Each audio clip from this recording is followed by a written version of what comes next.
channel powered by Patreon and YouTube memberships. Pledge or join today if you want to keep it strong. And shoutouts to those who already have.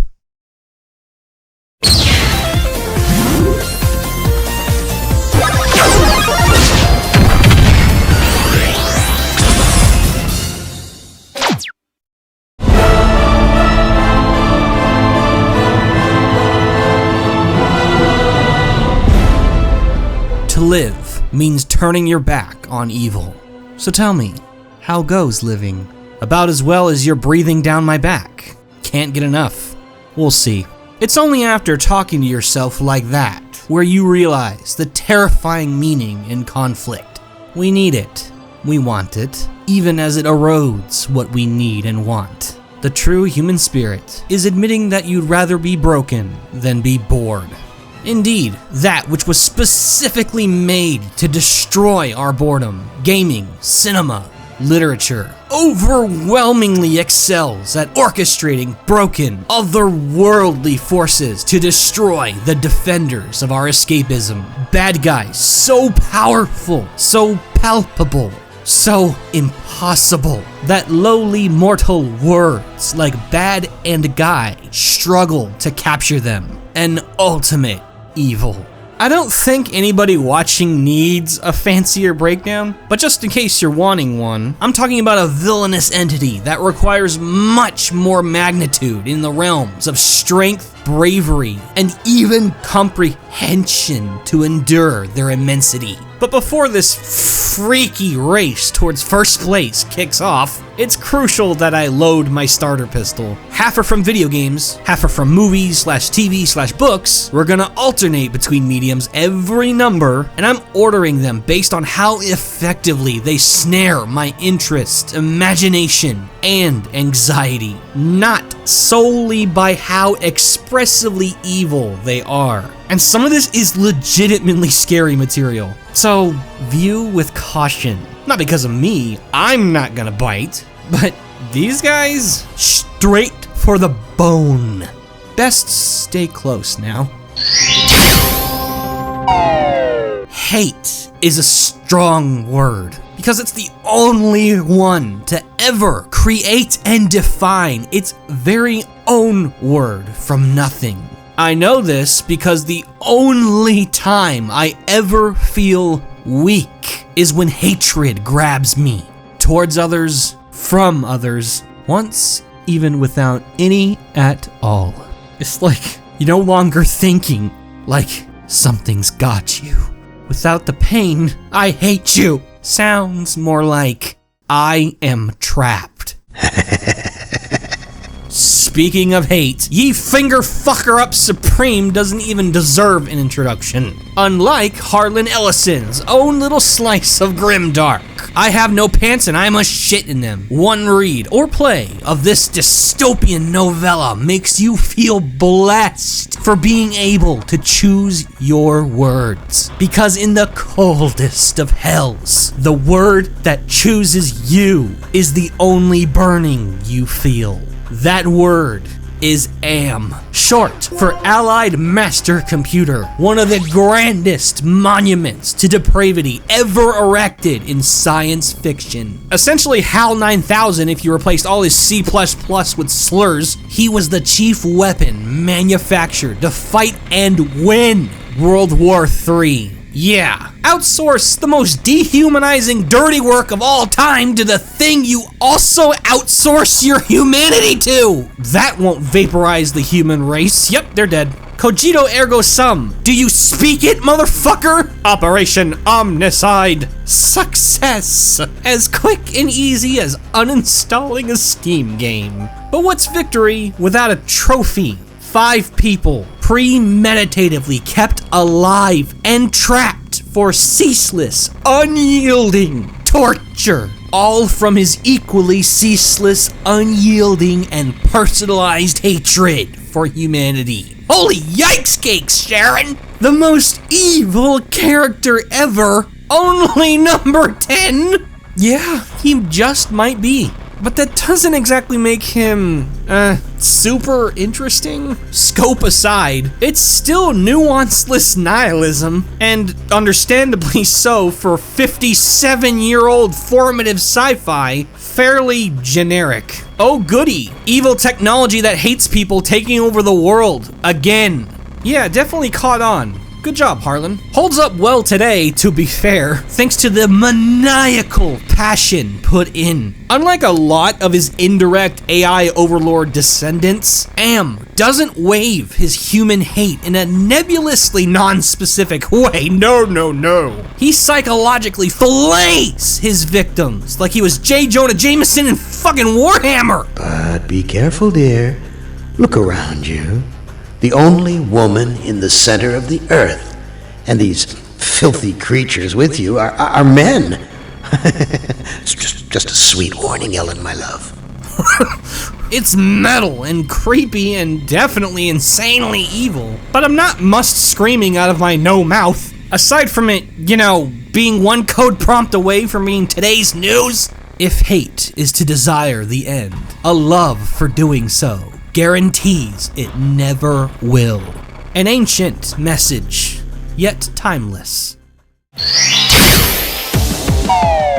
Creation is like the highest functioning boomerang ever. Throw that fucker any way you want. Hell, it could go up, down, left, right, straight, gay, fish, Mexican. It's gonna eventually swerve on back to the same hand every goddamn time. You'll never guess which one. Squeeze them shack-ass toothpicks hard, cause it's time to speak of the devil. Don't burn me. My smell will haunt you. Just as Doom's infernal aroma does the entire first-person gaming perspective. The ancient Black Sabbathian trade of scratch-making your own fire and brimstone pepperoni with nothing but testosterone never really needed to be linked in any kind of grand, overarching narrative to be so stupidly fun. But hey, as long as plenty of it's still practiced while writing, why not? Christianity's very own dark side Phil, Sir Satan, has been adapted wholesale in a ton of games, and dabbit's gotta be my favorite. Uno reverse carding the conventional narrative of God makes devil, devil taints human, humans make all three blow their brains out by revealing, actually, devil makes God and humans, God takes custody and credit, devil canceled by humans, devil gets pissed, cut, print, Bible. I'll take 5 to 7 billion. Oh, and the blowing the brains out part, that's just the book signing. It's not an incredibly popular lore dump, but I think it's a fun what-if twist on how the OG toxic fandom got their big red rain cloud. For once, the angel didn't fall and isn't being bad just for the literal hell of it. Davith made God, made the makers, made the humans, made it all, wanting to unlock the truth to immortality, to prosper in peace forever. And as soon as the makers discovered that truth, they sealed him away, took his legacy and mantle, and buried him in unfounded infamy. You're lying if you say you wouldn't be pissed too. So, trapped in hell, the crockpot of the cosmos, bro got cooking, unleashing all within his prison to unmake the blaspheming bitches he once wanted to call his children, to bring about their doom. As to why the fuck he looks like Doom Guy, well, everybody knows Doom Guy is eternally pissed off. Davith's vengeful rage given flesh, perhaps? Maybe originally destined as a sleeper agent. But you idiot, your ugly ass attack pugs murdered his sweet baby bunny. Breaking into bro's home, locking yourself in, taking some Seraphic super steroids and destroying the Dark Lord is just the decent human being thing to do at that point. Hell hath no fury like a man done with your shit. Have you nothing to say to your creator? No. And that is why we say amen. Damned if you do, damned if you don't is an existential cheat if I ever saw one. Like a literal anti-God mode that master switches every comma of your death sentence to a period. Game is game. Yeah, why play when you can just win like it's nothing? Is that what this is to you? You have to be something. That is certainly something. Hey, maybe close that mouth of yours? Don't want bugs nesting in there. They wish. No, the internal tenant paying intracerebral rent as landlorded by the super kid-friendly Smile franchise makes paying your real rent feel like milk and cookies. Movies, always splitting the impossible apart. These particular movies star one of the vilest forms of transmissible terror I've ever seen. A mystery monster with no name, no origin, no definite form. Not even a real motive. It's a nebulous figment of fear that abuses our delicate mental mechanics to virulently spread between us like a disease. What I can only reliably refer to as the Smile entity. This horrifying being acts like a psychical snare, vice gripping on human psyches that have been shredded by trauma. Okay, that narrows it down to yes.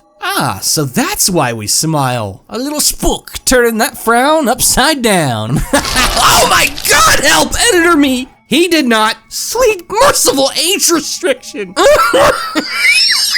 Through your emotional scars does the Smile entity crawl through, using its insuperable hallucinogenic powers to goad you into observable self-destruction, bleeding the world dry of its deepest pains, one finite mind at a time.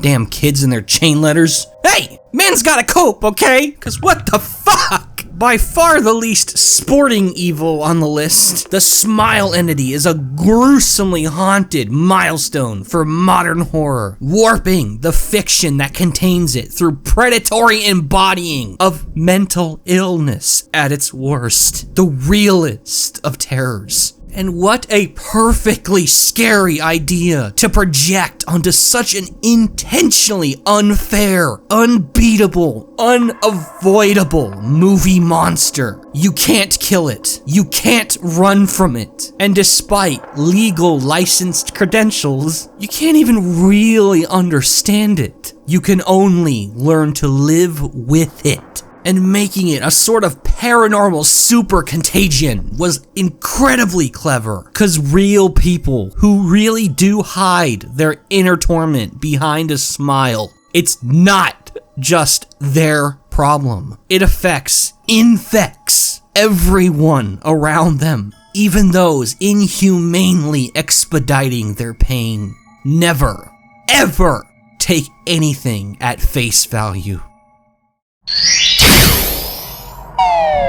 Silence may be golden, but not all gold is marketable, or look-atable for that matter. It's how you mine that gold. That is to say, the silent time you crave that truly matters. Every shiny shit shoveler has got the same catchphrase. The immortal, immoral classic, fuck them ethics. Yeah? Well, how about fuck them guys trying to silence me? I could write a damn horror story about how much my big fat mouth says too much. Am, you dirty cheater, putting on some Spirit Halloween threads to double dip the free Costco samples? Who ate just one Cochran signature egg bite and impulsively bought 5 boxes? Not me!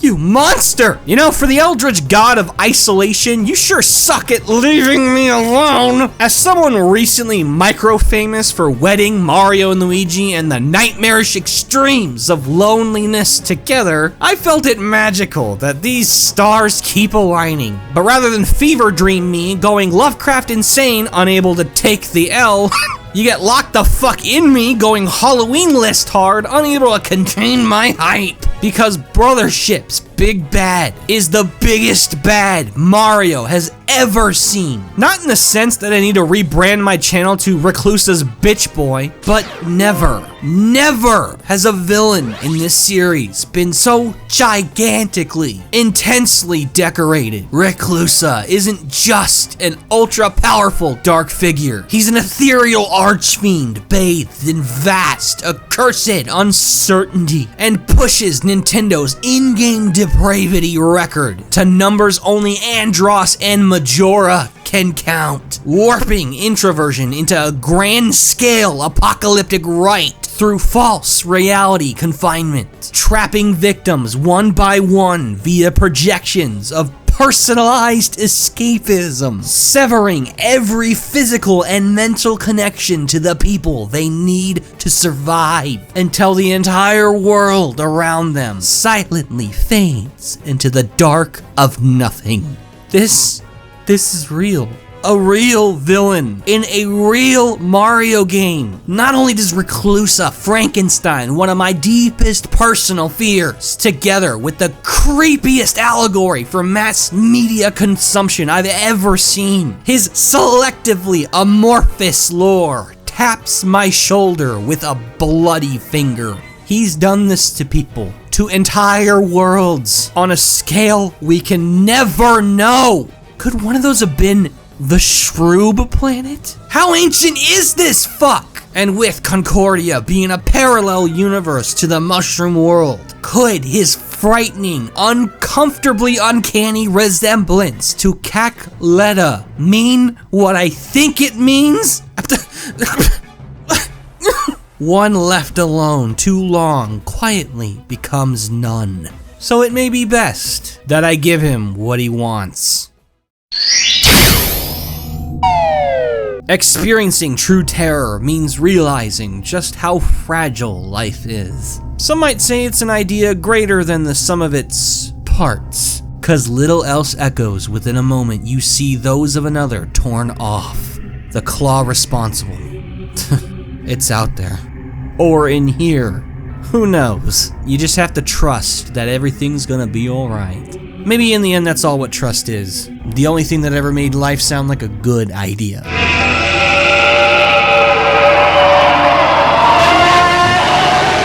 When in the face of adversity, everybody's heart races towards the same terrifying question. What will be the thing to destroy us all? Will be. As in, the future. Hopeful. How very human of you. In the immortal words of the world's most intense carpenter. No, it's what we might already be that will end it all. To think there was a point in history where a faceless, formless blight of creation nightmarishly copying and replacing human efforts and identities was actually a genuine flex of art. The Thing is truly scary because through its eclectic alien abomination bleeds the human race's existential hard counter. It's one of the most dreadful, most intangible extraterrestrials in all of horror, infecting any organism through as little as a singular particle, devouring and replicating its every cell and memory, silently taking its place in the universe as if nothing changed. So perfectly that even dogs can't sense it until it's threatened or completely advantaged among prey, where it splits and explodes into unfathomable viscera, bloody bear trap stomach, decapitated head spider, toothy intestine tendrils, every inch of anatomy congealed into catamari mesh people-tatoes. Fuck! Oh, burn it, goddammit! Now we can all... What the hell are you looking at me like that for? Panic. Silence is agony in a thing-eat-thing world, where sanity is held together with shaken flesh and a prayer, torturing the wee broken few who remain through the trickle-down suffering known as don't trust anyone. Put in the Gorian allegory. Now, I know you must be thinking, yeah, that's spoopy, but you could just burn that bitch. About as ultimate evil as my morning toast. Yes, you can burn it. Only because the one we see assimilates earthly, flammable life forms, its true form, its true power, or even its exact intent. It's incomprehensible. All we do know is that a rogue piece of it can eat and replace all life on Earth in days. It's likely already done that to many other less fortunate worlds. And consider this. It absorbs your entire being. So what the hell besides the boundaries of fiction says existent species can't just be a single thing role-playing with billions of clones of itself? So this is how individuality dies. Watching the skies through a monster's eyes. What's more terrifying, getting caught or to never stop running? I feel ya. When being chased by a monster, fuck writing this thesis paper, I choose my skin! Yet, at what point does alive but scared sound worse than dead but at peace? It's time to face your fears when your time has come and gone. Part of the journey is the end. So then, would the choice to not play that part be you accepting that you're lost? The unaddressed concern of where exactly Sonic is heading at any point in time has been nothing but a fun brain tickler for so long. It eventually stopped being a real concern. Big mistake. For forever he ran.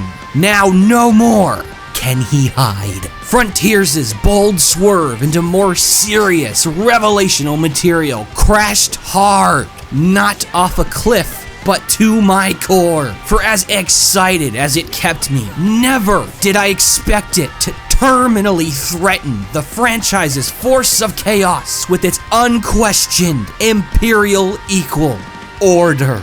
To what end?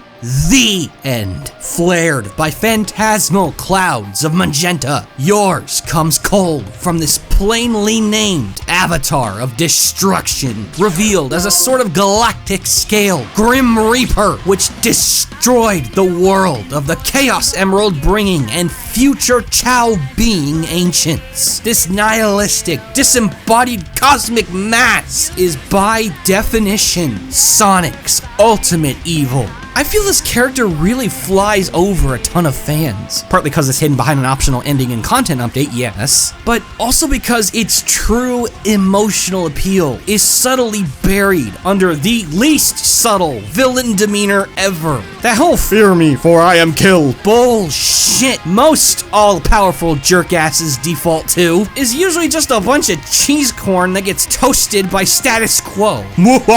Shing, sparkle, sparkle. Roll credits, holy crap, it's Nate. The end, Lamau. But that's only half of this story. We all thought Sonic ran around at the speed of sound towards something great. But the end might have finally shown he's running away from the only thing that, despite fleeting respites, will someday catch him. Death. True, unretconnable death. The Soul Order in a world of chaos. That's a little bit scarier than a beer-bellied tech bro. And who knows, man? This could poetically be only the beginning. I mean, nothing about Sonic's true roots and role in the Chaos Force or the end's limit is absolute. But one thing is, so long as the hedgehog breathes, so too does the universe's drive to see the last of it. Confirmed, the End's real name is Aaron Hansen.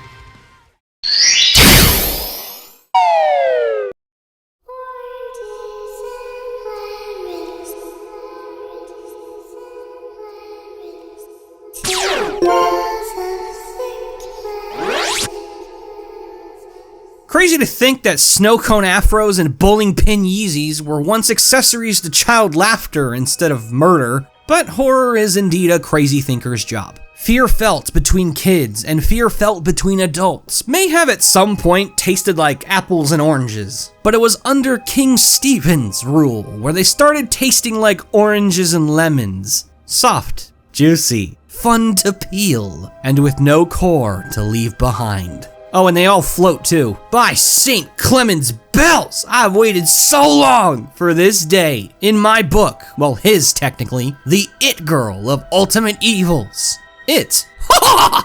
That's my Pennywise. Be it by page or especially by screen, this apocalypse-ready chlorophobia in a can is the spitting image of consumed by fear. Like acid spit, beamed from out of an outer-versal cosmic void, this multi-billion-year-old glowing mass incarnated on Earth as a hyper-carnivorous shapeshifter the human race would one day call a Glamour. Sounds like a really fucked up Pokemon. Ah, yes. Thanks for reminding me.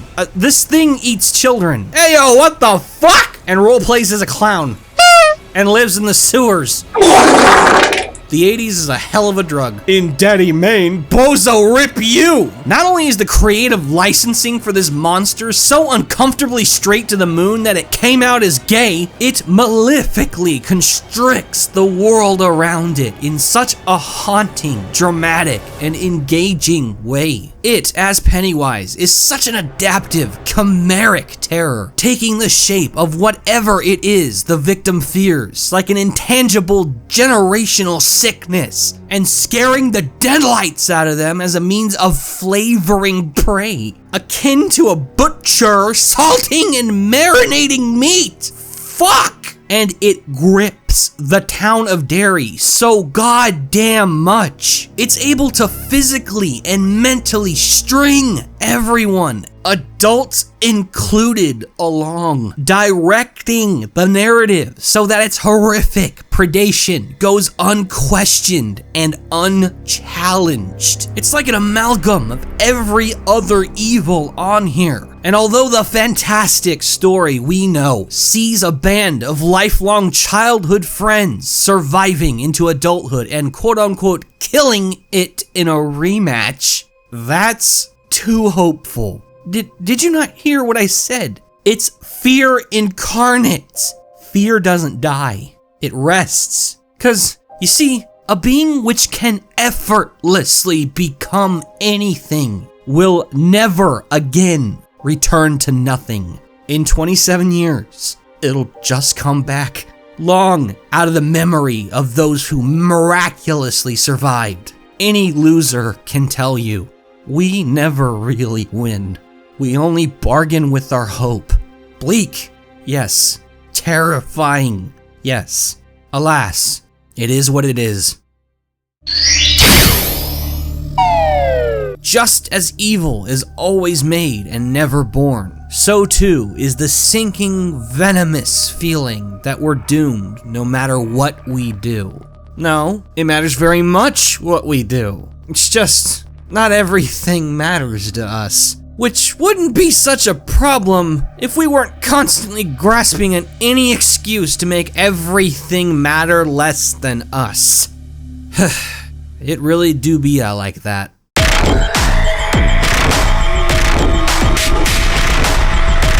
Oh yeah, aggro crab. With every yawn, the strong takes the weak scream in agony. And for a genre all about getting strong while screaming in agony, it's beautiful in an ugly kind of way that my favorite Dark Souls echo ever writes to that exact beat. Just when I thought the most immersively shocking thing another Crab's Treasure could do was be a Souls-like with actual fucking accessibility settings, all the bleak bat-shittery befalling every biome in, around, and beyond the sands between. Goddamn, this game eventually starts speaking to you. If you could hear the silence that comes afterwards, all that would remain in your mind is an endless scream. Okay. Confirmed. iPhones logged into Twitter are waterproof.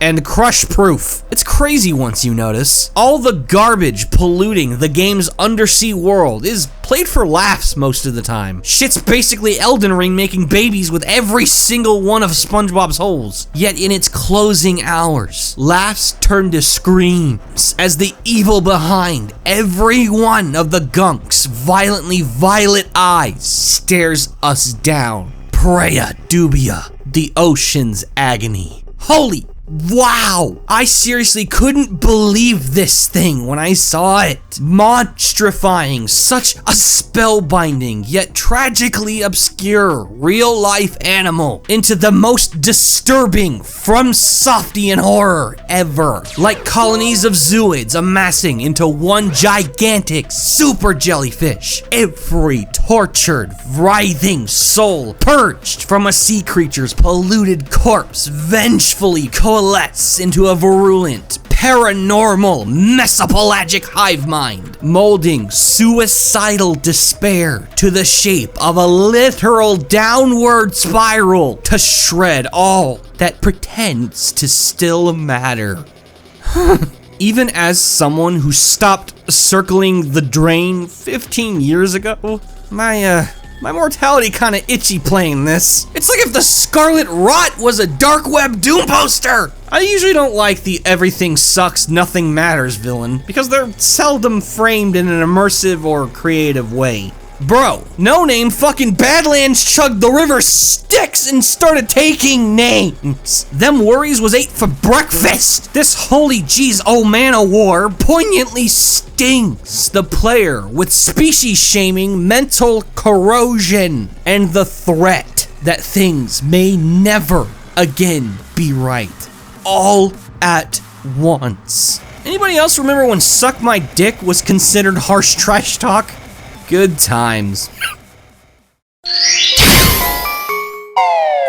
The true meaning of life is having fun. Witness our interests moving us beyond challenge. Jobs, mere means to a happy, safe, fun end. It is why we're all here, and no magic tree fiber sandwich can ever change that. But a cosmically ruinous problem lies therein. Fun can take any shape. Simple, destructive, unfathomable. Within these three lines we fall. Combined, they form the strongest of all.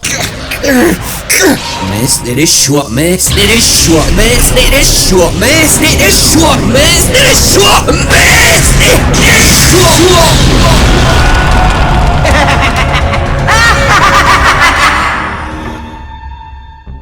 Of all the occupations in the world, I never would have pegged geometry teachers as being in closest contact with demons. And yet, here we all are, dutifully obeying Hirsch's law of gravity, falling to our knees before the unholy triangle. My heart dilates at the amount of villain records Bill Cipher personally broke for me. Never before or since has a bad guy in a cartoon, a Disney property, or even a product of the mystery genre seized my mind so superbly. The equilateral epitome of animated omnipotence, Lord William Lucifer is the supreme demonic anomaly permeating the nightmares of all who dream beyond. Just like Fawful, most people seem to mainly love this guy because he's funny. Something I see as just a puny fraction of the appeal. Through his monstrous powers of perception and chaos manipulation, Bill legitimately locks me into a creepy anti-zen state, where just thinking about what he really is, what he can really do, what he's already done, and how long he's done it. I can't laugh. Maybe when others joke about him, but never in the presence of the real deal. And that's fascinating to me, because the show he antagonizes cracks me up and calms me down in every other instance. Some of the funniest, most endearing content on the planet, and yet it's haunted by a cosmic chaos chimera who transforms pathological mischief into his own personalized state of matter, invoking that dark, dreadful feeling of being watched as you wander the woods. Just like his spiritual predecessor, Twin Peaks' Killer Bob, before him. You are slick, Alex. And he's fine, by the way. But it's what drives Bill Cipher that brings it all home, despite nuance divulged within the Book of Bill, suggesting that he may have accidentally destroyed his home dimension of Euclidia. Guys, I don't think the triangle fits in the square hole. No, everything he does, planetary obliteration, atomizing literal children, ringleading Armageddon, making Faustian deals to wiggle his way through dimensional bounds, existentially mortifying the insignificant. All of it is charged by the ceaseless pursuit of fun only he can possibly feel, defying the lowest hell of all. Being bored. Chaos may mean eventually ruining good things, but boredom means forever being nothing. I'll go ham. I'll go for the throat. I'll go insane. But never will I go back. You sure about that? I am mortified that the thought of natural evil doesn't scare the crap out of everyone, because that is damning proof to me that wherever, however, all these terrifying, monstrous anomalies originally emerged, life as we once knew it is gone, half-eaten by a parasocial force of ill so quickly and so quietly that now terrible things just happening, void of trace and reason, are seen as normal and expected as the sun setting.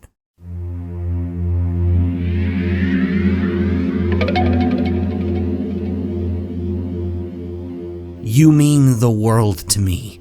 How do those words make you feel? Intrigued? Loved? Safe? Seen? I knew they would. No other franchise understands the appeal of fictionalized nature more vividly than Pikmin, because that is the exact anatomy of its ultimate evil. PNF 404 itself. Louis, please don't blame victims. Take a moment. Really look at this planet. The greater story of countless spacefaring people misfortunately marooning on the same intentionally familiar celestial body. At first appeared to be a gamey running gag. Bite me once, well hello. Bite me 4 times! This bitch finna eat me! Yet still, some fail to see the jaws drooling above them. I'd tell them to run, but it won't matter. They'll come back.